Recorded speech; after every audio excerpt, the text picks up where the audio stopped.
Hi again everyone, welcome back again di Bitcoin Update. So tadi kita udah live streaming, ada banyak sekali pembahasan seputar altcoins dan alt seasons discussion. Jadi sebenarnya ini agak off topic, tapi saya pikir apa yang terjadi pada malam hari ini itu luar biasa menarik. Jadi after informasi seputar SEC, katanya dia bukan menolak ya di sini. Kelihatannya disalahartikan oleh banyak orang.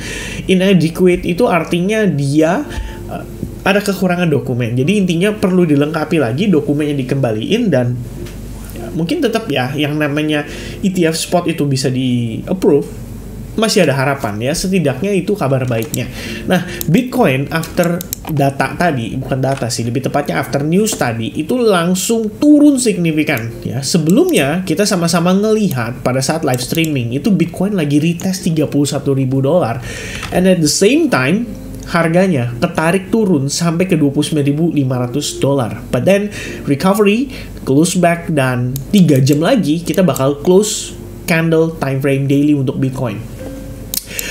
Kabar menariknya teman-teman, bukan dari Bitcoin-nya, yaitu dari Bitcoin dominance-nya. Karena dia sudah berhasil breakdown dari area resistance dan support yang tadi kita mention pada saat live streaming. Basically, EMA udah berhasil di breach ya. Saya sempat mention buat teman-teman yang tadi ikut live streaming harusnya udah paham ya tentang si EMA 21 ini. Jadi kayak for the first time semenjak EMA 21 di tanggal 6 Juni 2023 itu di bawah, untuk harganya di bawah EMA 21, kita tuh nggak pernah di bawahnya ya. Jadi selama ini mempertahankan dengan amat cukup baik. Dan for the first time sekitar 4 jam tadi ya, which is sekitar jam 7 menuju jam 11 ya, kita lagi live streaming, itu posisinya udah di bawah EMA 21. Dan saya sempat sampaikan bahwa terkait dengan alt seasons discussion, atau lebih tepatnya kita ngomongin soal altcoins opportunity-nya, ya harus lihat dari sini gitu loh. Jadi kalau misalkan Bitcoin dominance-nya breakdown, ini artinya money flow lagi exit dari Bitcoin dan probably pindah ke altcoins. Dan kabar baiknya, the first altcoins yang nge-push itu adalah Ethereum. Ya, jadi kalau misalkan teman-teman kembali lagi ke alt season path ya, alt season cycle atau path to alt seasons, biasanya selalu diawali dengan pindah ke Ethereum. Jadi kalau kita lihat di sini, fase 1 adalah Bitcoin, fase 2 adalah Ethereum. Ya, jadi after Ethereum udah mulai nanjak, ada harapan untuk large cap. Jadi seperti BNB, Solana, Cardano, Polkadot, kemudian Matic atau Polygon, dan koin-koin lainnya yang saat ini menempati urutan mungkin 10-20 top coin, itu bisa mendapatkan money flow. Ya, jadi after Bitcoin pindah ke Ethereum, habis itu large cap, baru kita ngomongin alt season. Jadi kayak koin-koin micin bahkan, atau koin-koin kecil ya, kita bilang kayak Shiba Inu, Pepe, kemudian what else ya yang cukup lumayan rame ya.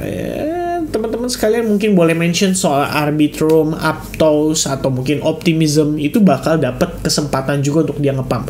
Bahkan yang di bawah itu sekalipun ya, seperti metaverse lainnya, misalkan Gala atau mungkin Sandbox, itu koin-koin yang udah kesekian ya, udah istilahnya udah urutannya tuh udah lumayan lah ya, itu bakal dapat kesempatan untuk ngepump juga ya, tinggal digilir aja. Biasanya sih digilir ya. Jadi kita ngelihat hari ini misalnya DeFi ngepump signifikan, nanti after DeFi itu pindah ya, mungkin pindahnya ke DEX ya, atau Decentralized Exchange. Jadi kayak koin-koin yang berhubungan dengan DEX, seperti Uniswap mungkin salah satunya juga ikut ngepump juga. Kemudian dari sana nanti pindah lagi ke Metaverse sektor, kemudian pindah ke meme coin sektor, kemudian pindah ke NFT sektor dan kawan-kawannya ya. So that's probably the potential yang akan kita lihat dalam beberapa waktu ke depan, karena Ethereum successfully bertahan dengan sangat signifikan dari tekanan jualnya. Dan kalau teman-teman lihat dari time frame daily, you can consider bahwa kemarin itu adalah konfirmasi tahanan di atas area EMA 21, and also retest terhadap si channel yang terbentuk pada pergerakan sebelumnya. Dan hari ini close candle kalau seperti ini harusnya udah cukup positif, tinggal menunggu sampai bagaimana si Ethereum di sini bisa benar-benar close di atas $19.25, dan hal tersebut harusnya bisa menjadi dorongan untuk altcoins kembali ngepump gitu ya. Jadi ada beberapa yang tadi kita sempat mention, sempat kita bahas pada saat lagi live streaming. Salah satunya adalah BNB, dimana kita ngelihat BNB di sini. Kalau dari bigger pictures ya, yang saya perhatikan adalah bagaimana dia berhasil breakout dari falling wedge, holding di atas EMA 21. Nggak cuman itu, tapi di atas area SNR sebelumnya juga. And then dia holding tepat di atas Fibo 61,8%. Itu untuk BNB. Kemudian ada beberapa lagi yang tadi sempat kita mention pada saat lagi live streaming. Salah satunya adalah Monero ya. Monero saya sempat mention pada saat live streaming, dan saya pun sekarang ongoing posisi long terhadap Monero. Jadi saya ngelihatnya adalah harga setelah sebelumnya berhasil nge-spike signifikan, kemudian dia pullback di time frame 4 jam, berhasil close candle di atas area SNR sebelumnya. Jadi ini udah cukup positif. Nah, berikutnya yang saya butuhkan adalah konfirmasi tambahan, dan tampaknya konfirmasi tambahan tersebut terakhir ya saya dapatkan pada time frame yang lebih kecil seperti 15 menit. Jadi begitu close candle di sini, oke, saya decide untuk entry long position, dan saat ini stop loss ya saya tempatkan di bawah previous low aja. Jadi kita gunakan area ini untuk penempatan stop loss dengan ekspektasi target testing sampai ke highest level sebelumnya ya. Itu setidaknya untuk si Monero, pandangan saya seperti itu.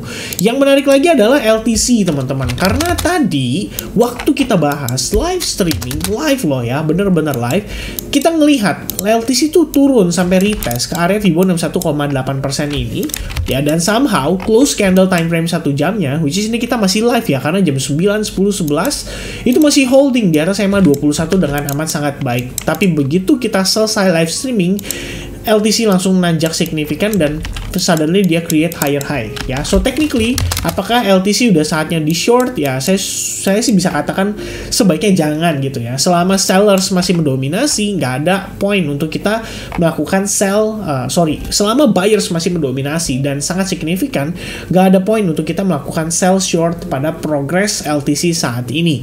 Dan nggak cuma itu, kita bisa lihat ada satu lagi yang tadi sempat kita mention juga, yaitu Solana juga sama ya, testing Fibo 61.8 and then rebound signifikan, testing kembali terhadap area supply, tapi belum berhasil sayangnya. Tadi sempat tail candle-nya panjang banget, tapi kemudian dia balik turun dan close-nya masih under supply zone.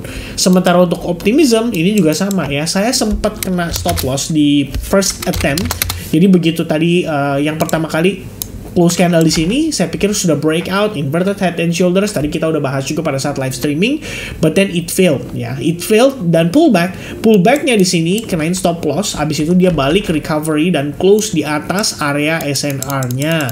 Selain itu, dengan close candle juga di atas area trendline-nya, saya decide, oke, kita lihat lagi di time frame 15 minute. What happened in the 15 minute? Ya, saya considering di sini membentuk semacam ascending triangle. Breakout.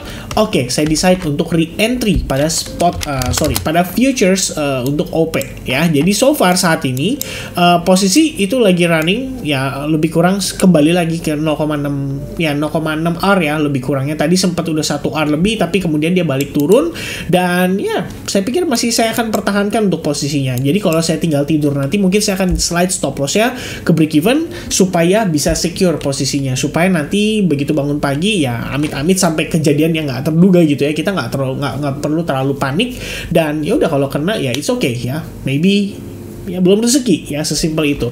Dan terakhir teman-teman, Sui di sini seperti yang kita sampaikan pada saat live juga, we saw inverted cup and handle. Yes, ini dari update sebelumnya, dan handle-nya pun sudah terbentuk di sini, which is dengan tambahan rejection dari Fibo 61,8%. Tapi selama Sui belum break dari neckline-nya, saya pikir jangan terlalu berspekulasi ya untuk melakukan short pada Sui gitu loh, karena kalian bisa lihat sendiri kalau nanti money flow dari Ethereum itu udah mulai pindah ke altcoin, saya pikir Sui juga menjadi salah satu koin yang bisa kena impact juga. Jadi dia bisa rebound juga, bisa nge-pump juga. Oke?